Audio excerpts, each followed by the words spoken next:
IVF చికిత్సలో 25% భారీ discount, free doctor consultation, free ultrasound scan, logo launch, Andro max advanced male infertility centre ను కూడా ప్రారంభించారు. Rajamouli Mahesh Babu combination వస్తున్న సినిమా పేరు గోల్డ్.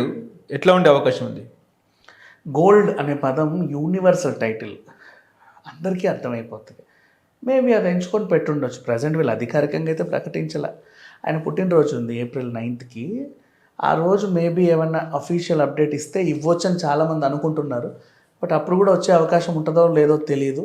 ఖచ్చితంగా వస్తుందని. ఇంకా ఆ రోజు ఆయన పాత సినిమాలు అవి ఇవి ఏవేవో ఏరి రీ రిలీజులు చేయడానికి సిద్ధంగా ఉన్నారు. ఆ వ్యవహారం అటు ఉంచితే Mahesh Babu Rajamouli combination set 1 year నుంచి నానుస్తా వచ్చారు. ఇప్పటికైనా ఇంకా పట్టాలు ఎక్కాలి. ఇది ఎప్పుడు నన్ను అడిగితే ఇప్పుడు కూడా అవ్వదు. నెక్స్ట్ సమ్మర్లోనో మొదలవుతుందేమో ఈ సినిమా. ప్రజెంట్ స్క్రిప్ట్ వర్క్లు అన్నీ అవుతున్నాయి, ఆర్టిస్టుల సెలక్షన్లు అవుతున్నాయి. రాజమౌళి కొంచెం టైం టేకింగ్ ప్రాసెస్, కీరవాణి కూడా దాని బాణీలు సెట్ చేసే పనిలో ఉన్నాడు. సో ఒక రకంగా అయితే స్లోగా అయితే సాగుతుంది. ప్రభాస్తో 5 ఏళ్ళు చేశాడు అంటే ఈయనతో కూడా ఒక 2-3 ఏళ్ళు ఈజీగా ఉంటుంది రాజమౌళి గారి సినిమా అంటే, మరి అంత అవుట్పుట్తో రావాలి అనుకుంటే.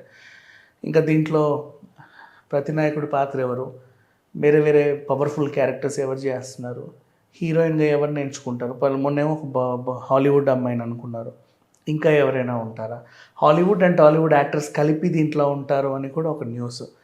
ఏదేమైనప్పటికీ మహేష్ బర్త్డే వరకే ఆగాలి, మనకి ఏదో ఒక ఇన్ఫర్మేషన్ వస్తుంది. ఇప్పుడు వచ్చేవన్నీ చిన్న లీక్లు అంతే.